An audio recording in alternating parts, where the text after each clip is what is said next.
১৯৮১ সালের ১৭ মে থেকে আজ পর্যন্ত একটানা ৪৪ বছরেরও বেশি সময় ধরে বাংলাদেশের অন্যতম প্রধান রাজনৈতিক দল আওয়ামী লীগের সভাপতির পদে রয়েছেন শেখ হাসিনা। কিন্তু দলীয় নেতৃত্বে তার অনুপস্থিতিতে কে বা কারা কিভাবে দলের হাল ধরবেন সেই পরিকল্পনা নিয়ে এই লম্বা ইনিংসের কোনো পর্যায়েই তিনি প্রকাশ্যে মুখ খোলেননি বা ঠিক কী ভাবছেন তারও কোনো আভাস দেননি। অনেক পর্যবেক্ষক মনে করেন গত বছরের ৫ অগস্ট শেখ হাসিনা ক্ষমতাচ্যুত হওয়ার পর আওয়ামী লীগের মতো এত বড় একটা দল কার্যত তাসের ঘরের মতো ভেঙে পড়েছিল। সেটারও একটা বড় কারণ ছিল এই দুর্বলতা। বাংলাদেশে অন্তর্বর্তী সরকার দলটির কার্যক্রমও নিষিদ্ধ করে রেখেছে। সোনামণিকে নিয়ে আমি থাকি চিন্তামুক্ত, কারণ আমি ব্যবহার করি এসএমসির স্মাইল বেবি ডায়পার।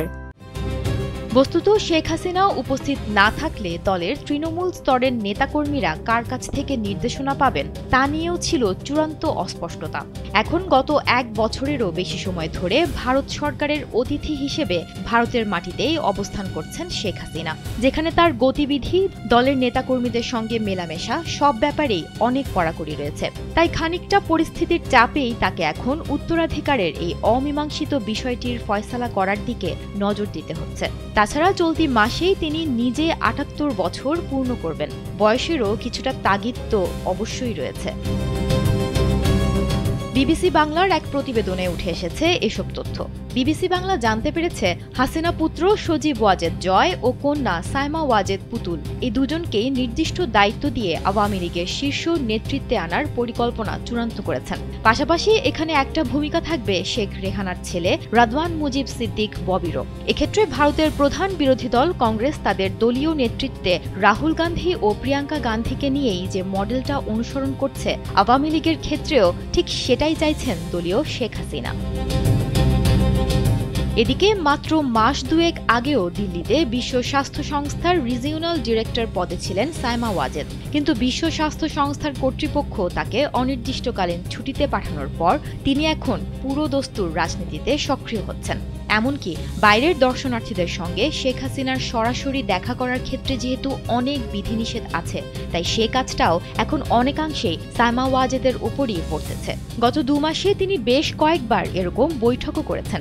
আওয়ামী লীগের একাধিক সূত্র এ তথ্য নিশ্চিত করেছে, তবে তারা নাম প্রকাশ করতে চাননি।